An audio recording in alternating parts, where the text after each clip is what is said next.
ويصلي على سيدنا محمد ويعمل لنا اشتراك ولايك. ولو عجبه الفيديو يكتب لنا. وسريعة، في أكلة سريعة، يعني ايه، معلقة ملح، رشة فلفل اسود،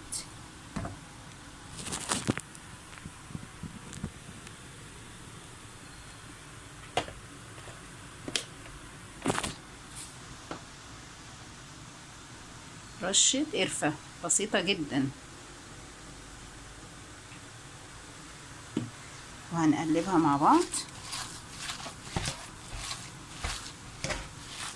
لازم نقلبها كويس جدا عشان تاخد البصل والبهارات والتتبيلة كلها تخش في اللحمة.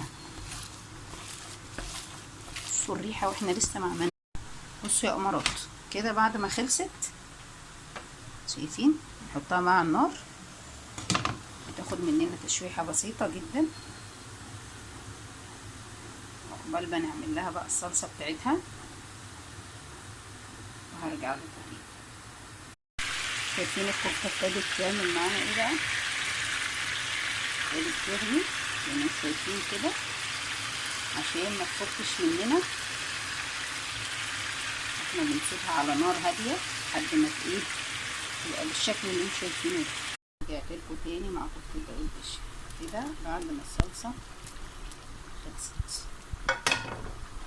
تمام، شايفين؟ ما شاء الله، ولا حول ولا قوه الا بالله.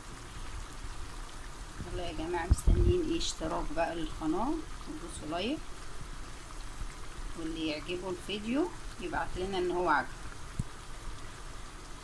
زي ما طلبتوا مني كفتة داود باشا، اعملوا عليها لايك بقى واشتراك.